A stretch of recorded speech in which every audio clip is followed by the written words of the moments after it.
Christy Call, Editorial Director of Cure Magazine. In this edition of the Speaking Out video series, we're talking with Dr. Jeremy Brauer from the Skin Cancer Foundation on early detection.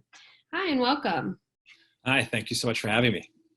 So to just kind of start off, why is early detection so key when it comes to skin cancer? So early detection is so key because these diseases or these skin cancers have a very high cure rate when identified and treated early. If these are caught in the earliest of stages and removed and treated appropriately in the earliest of stages, cure rates can approach 99%. Great. And so how often should people be visiting a dermatologist? So I like to tell individuals that you should feel more than comfortable to visit a dermatologist as often as you feel necessary.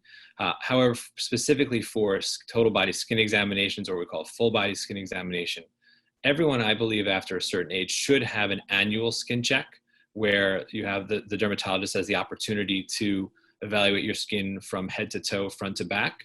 And that should be done in conjunction with the monthly self-exam, which would be performed by yourself, hopefully if you have someone at home that can help you, usually a handheld mirror and a blow dryer and a full-length mirror, and you can really get a good look at most of, if not all of your own body, and try to identify anything new, changing, or unusual.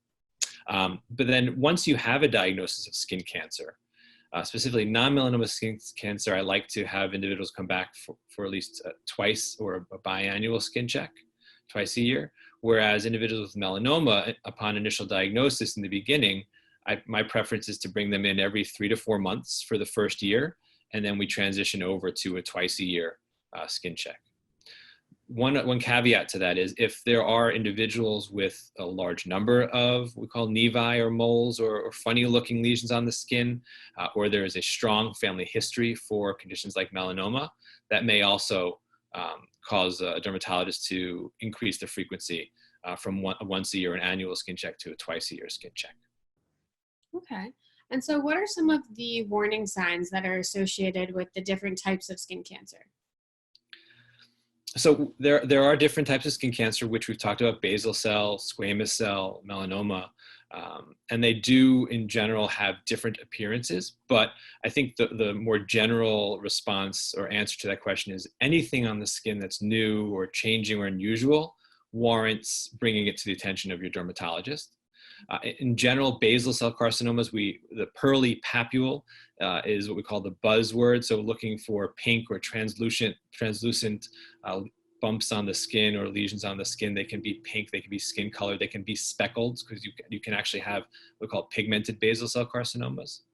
Squamous, again, and these are just generalities, they can take any shape, size, or form, and that goes for all skin cancers, which is why it's more important to identify something that just doesn't seem right, that E in the ABCDEs. With squamous cells, we tend to describe these more of red and scaly or rough, and they could be raised, they could be warty. With melanomas, a good number of melanomas will be called de novo. They're going to arise independent of an existing mole. However, a change in an existing mole, so your ABCs, if it's asymmetric, the borders are irregular, the colors change, there's a large diameter, and E, the evolution of that lesion. But to be fair, there are melanomas that we call amelanotic melanomas that may have no pigment at all and may look just like a basal cell or a squamous cell where it's a pink blemish on the skin. Additionally, lesions that are bleeding, if we call ulcerating, so it's a sore, so it's not healing. A very common story is a non-healing pimple. Someone's had a pimple on their nose, they've treated it as though it's a pimple or acne, and it persists for weeks to months at a time. That's definitely something that you should bring to the attention of your dermatologist and perhaps warrants a biopsy. Okay, great. And so I think you kind of went over this, but what are the things that can be like new, changing, or unusual that people should really be looking out for? So most people will and can develop we call new moles into their 30s and in some cases the 40s, but it's less common. So at that point, when you're in your 30s and 40s and you're starting to get new lesions, take that very seriously. You should always take development of new lesions seriously, especially if they are unusual to you in any way or they're changing in any way. The good news is that you will, as your life goes on, get new spots on your skin, and most of the time, those will be what we call benign. And please, I'd much prefer you come into your dermatologist and let us reassure you, let us evaluate the lesion and tell you, don't worry about it. Better to approach it that way than, again, to neglect it, because if you, again, identify and detect and intervene early, these things have a very high cure rate. Right. And so with that, what does a thorough self-exam actually consist of? So a thorough self-examination consists of really taking or dedicating that time once a month, sitting in front of a full-length mirror with a handheld mirror.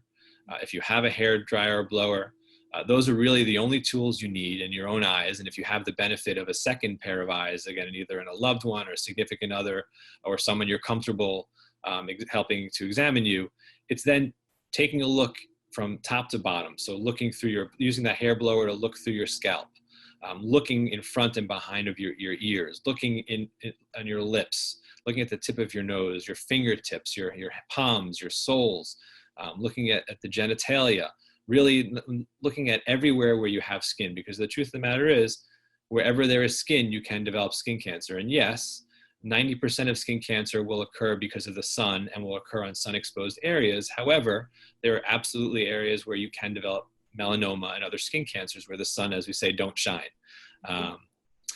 Specifically for men and women, again, you should look everywhere on the body, but melanoma tends to be on the legs of women and on the back of men, really the trunk of men, but back of men and women. So backs of legs and the back are not areas easily seen by an individual. So all the more reason to have that second mirror or have that second individual help you during those exams. Absolutely. And so I know the Skin Cancer Foundation has a campaign called the Big C. Can you just talk about this campaign and its efforts? Yeah, the Big C is a fantastic campaign. It was launched in 2019, last year. Multimodal, so there's television commercials, they have a website, it's on the internet, print media, and really it goes back to what we've been talking about.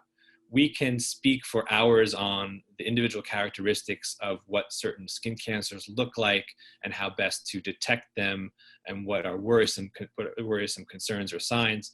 But the truth is, we should simplify the message and make it very easy for individuals to understand what warrants the alarm bells going off and what warrants you making the phone call and making the visit to your dermatologist. And again, the three simple things: something that is new, something that's unusual, or something that's changing. And that's really the primary message. Any one of those, one or more of those can describe the specific skin lesion that you have. Pick up that phone and make that appointment. Well, great. Thank you so much.